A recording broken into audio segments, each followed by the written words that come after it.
Being able to understand and manage your instincts is a critical skill to keep you happy and successful. In evolutionary psychology, there's an idea called instinct mismatch. This describes how our instincts were perfectly calibrated for the prehistoric world, the caveman world. But they're not so well matched for our modern world because our modern world is so different than the ancient world, the prehistoric world, the caveman world.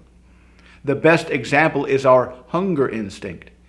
If all you did back then was eat whatever you could, whenever you could, however you could, as much as you could, that would keep you alive. That was a fantastic strategy. But if you do that today, it can cause a lot of problems. In fact, improper management of the hunger instinct is behind the leading causes of death: heart disease, obesity, hypertension, etc. And there are a lot of other instincts that operate the same way. They were perfectly calibrated for the ancient world, the prehistoric world, the caveman world, but they don't work out so well today.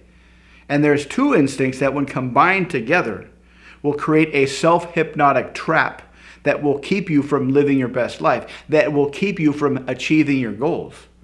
The first of these two instincts is the ego instinct, or the idea flex instinct. This is a subconscious drive to flex our opinions, our ideas, in a kind of competitive way whenever we hear the opinions of others. This creates kind of a low-key idea flex contest. And this was a perfect strategy back in the day when we were all trying to solve common problems. Because if you could be the one that would solve common problems, you would get a lot of respect and admiration from the tribe. And so if everyone was trying to flex their ideas back in the day, that would produce the best solution. And even today, if you have a group of people that are trying to solve a common problem, and they're all trying to outflex each other with their potential solutions, that will produce the best solution, particularly if the one who comes up with that solution gets some kind of reward. But if there's no common problem, if everybody has a slightly different outcome and intention, this is still a decent instinct because it's kind of a low-key frame battle, a low-key flex contest. And this is perfect when you're just hanging out, talking to your friends, trying to outdo each other with your jokes and your put-downs, etc. But when you combine this instinct with another instinct, this is when it can turn very, very dangerous for your self-development. And this other instinct is the outside projection, outside anger, outside blame instinct.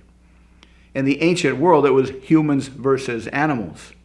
And it was a very, very dangerous battle. We were trying to hunt and kill and eat the animals, and the animals were trying to hunt and kill and eat us, or not get eaten by us. So if a human in the old days was going out trying to achieve something, and they fell short, it was a very good strategy to respond by getting angry at the world, by blaming the world. That would give them more energy, more anger energy to go out into the world and conquer the world.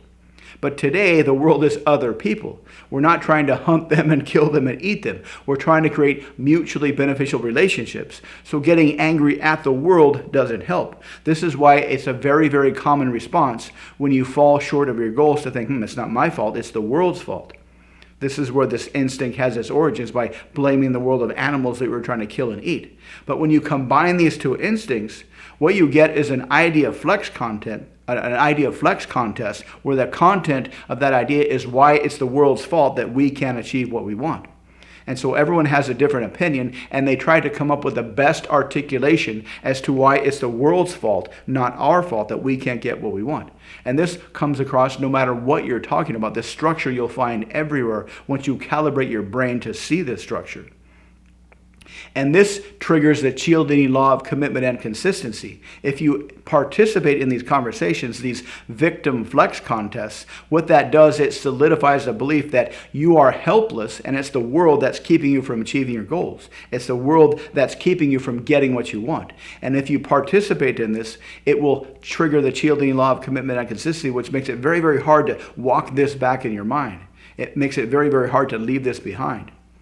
So how do you avoid this? How do you avoid getting rid of your agency, the most important thing you need to succeed? Because once you accept that it's the world's fault that you can't get what you want, then you've essentially given up your agency and you're stuck, because the world's never going to change. The world is always going to be the way the world is. So how do you keep from falling into this trap? The first step is to simply recognize this structure, these victim flex contests, where everybody's having a seemingly intellectual discussion, but the structure of this intellectual discussion is someone coming up, everybody trying to come up with the best articulation as to why it's the world's fault that we can't get what we want. And once you recognize this structure, simply step back from it and force your memory to find situations where you actually created a mutually beneficial relationship, because that will trigger another instinct, another very powerful instinct, your social instincts, your vast collection of social instincts and communication instincts and persuasion instincts. And either remember a time where you were able to create a mutual beneficial situation with somebody else, or go out and create those. It doesn't matter how long they last. It doesn't matter how important they are. Just create some kind of mutually beneficial relationship with somebody.